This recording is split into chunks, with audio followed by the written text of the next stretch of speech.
To wash the dishes, I say, already weary of God's plans. Once the handsome lodger passed briskly by in a velvet cape, out the door for his walk, touching his wide-brimmed hat in our direction while the pastor was there in the receiving parlor with me, but we paid little heed to one another. Another time, the lodger in a top coat, blue as crab blood, breezed out, and I said to the pastor, "He's a flouncer." Or else if the lodger casts a disapproving eye, I say to the pastor, "He's a Catholic," but when I have to say nothing at all three of us wordlessly and indulgently appear to understand everything, and for a moment life has grace. Unlike those moments when the lodger strolls past, finds me alone, and twirls his cane at me, then fires it like a shotgun. People don't think I know who they are, but as mistress of this house, I sometimes have a lead on things. How I miss you still. The other day I remembered how we would sneak into the match satchel and suck on the blown out ones, getting all the crazy juice out of them, craving some mineral or other, and then line our eyes with the blackened tips. And so I did it again just to see how it would make me look today, and all I can say is this town has no need of yet another homemade Cleopatra, although I would look right nice with a big old snake dangling from my breast. Done in by the copperheads just says it all. Everything says everything, and all says all.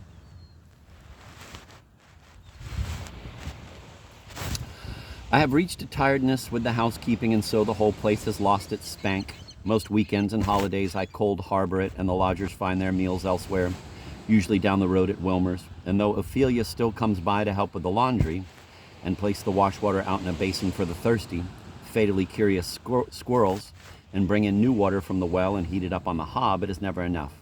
On Mondays, despite the handsome lodger's request for baked duck, the buckshot would crack a tooth, Ophelia puts a calf head or a ham bone in a soup pot and boils away, adding a tin of turnips, every last shuck and nubbin of leftover corn, an age-old can of goober peas.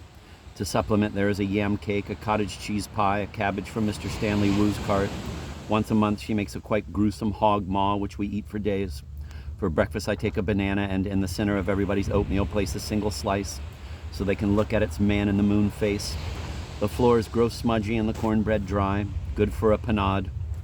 I can hardly tell you what I do with the squirrels. Well, all right, I drown them with a contraption like a seesaw that dumps them in a tub of water, harder with a duck, and then you whack them if they don't fully drown. But at least the stews don't have pellets in them. Maybe a soap sud or two, but not in a way that you would notice unless perhaps one suddenly feels one's conscience a little cleaner. But all is wearying here at South Sunken Road. I remove a cobweb and another one soon springs up wide and eerie as a fairy hand. The flower moths flicker in and out of the cupboards, and I let them. I have not got a good handle on the grandfather clock, and sometimes would rather see an actual grandfather standing there than see that mechanical face, spinning like a mad devil, not telling you how it does what it does, whereas an old man will tell you everything. When I go back to the places of the past, nothing is there anymore, as if I have made the whole thing up. It is as if life were just a dream placed in the window to cool, like a pie, then stolen. Those are the moments that I then sit and imagine you and wonder what you would say. Reminiscence is an earache, you would declare. Although I suppose I myself am a type, brooding, prim, not as Christian as I pretend, anti-madamic, as the courting gentleman has remarked.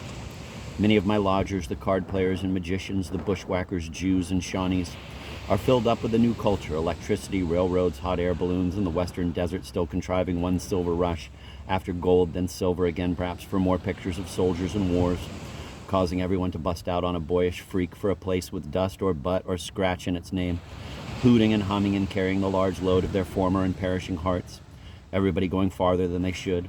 The westward hoe of the disabused soldier. There is now a wooden sidewalk on our main street that is good for getting them there, 3 blocks worth at any rate.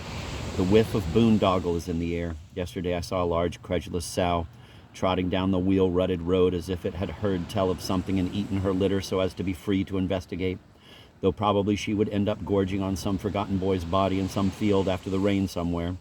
The farmer's pigs still root up dead soldiers in the ground.